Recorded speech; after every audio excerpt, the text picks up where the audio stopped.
And take one. All right, you guys can see me.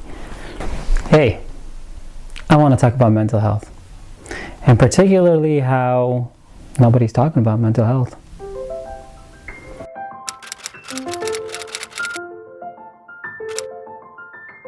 About half of Americans struggle with mental health issues at least one time in their life.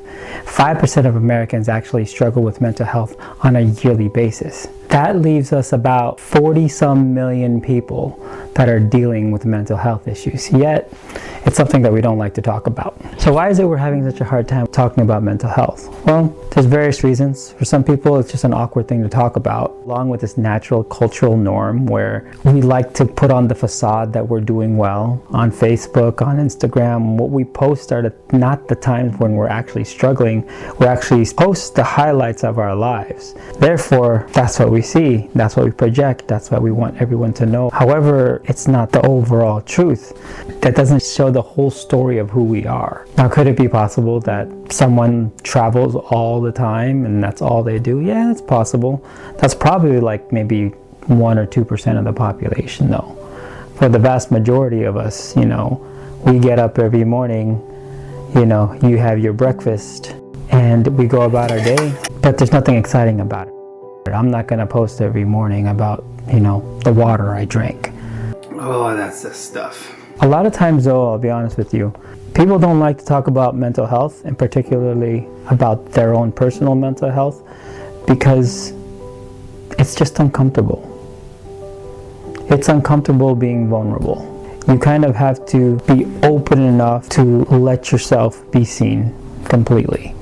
And like I said, that's not always easy. We want people to see the good side, the happy side, the positive side, although that's not always the truth. That's not always us. Let's be honest here. What makes us us is a composite of both good and bad, positive and negative emotions. And a lot of times when we talk about mental health, we're trying to deal with the negative emotions that are hard to deal with.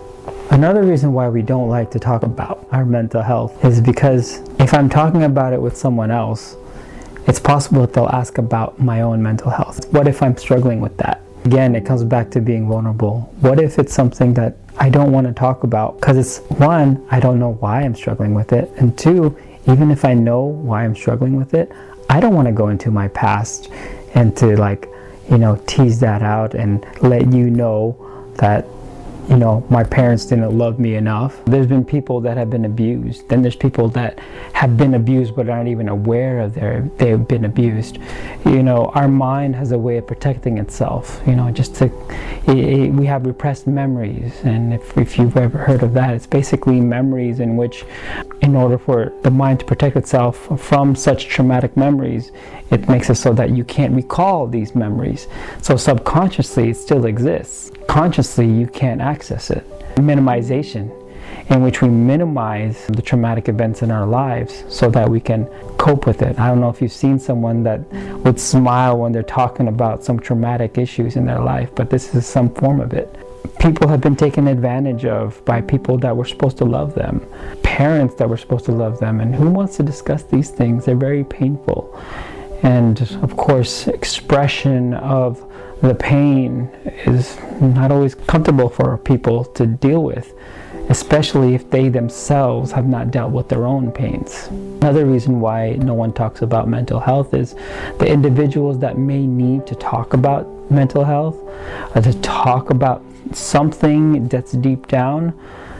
Perhaps they've tried, but the people around them or the responses that they've gotten were not always the most accepting. With good intentioned people out there, they may say something like, oh, did you try taking a walk outside to get rid of that depression? And deep down, they may be thinking to themselves, why don't you just man up? Or why don't you just get up and just get over it? Like, everyone has a hard time with life. Why don't you just get over it? But it's not the same thing.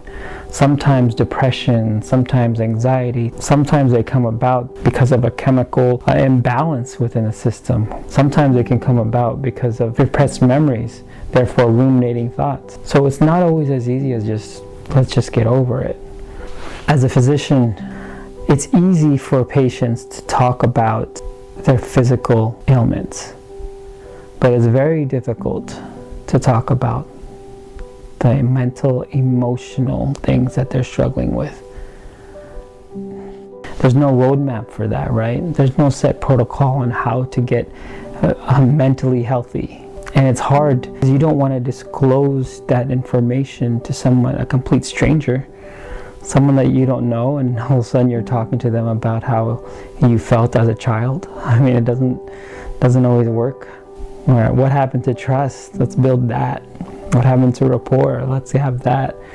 And strangely enough, as this is based on what I've seen throughout the years, a lot of times those which are trained professionals, therapists, and I'm not downing that profession or anything like that, but a lot of times there's not much connection that's established between the doctor and the patient, and therefore healing is very difficult to come by, unfortunately.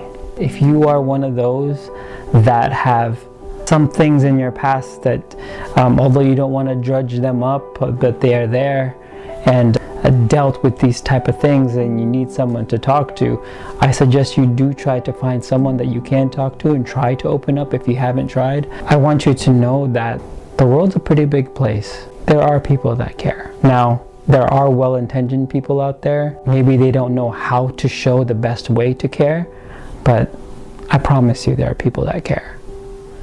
If this is a struggle for you, feel free to leave a comment down below.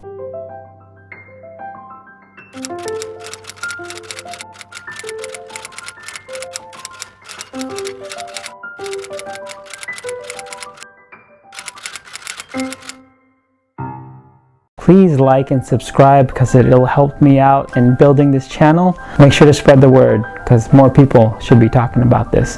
Next time we'll be talking about depression and how we can treat it naturally. There's some antidepressants out there that will actually induce depression, the condition in which it's supposed to be treating. And you can learn that in the next video. I'm Dr. R. This is worth saying.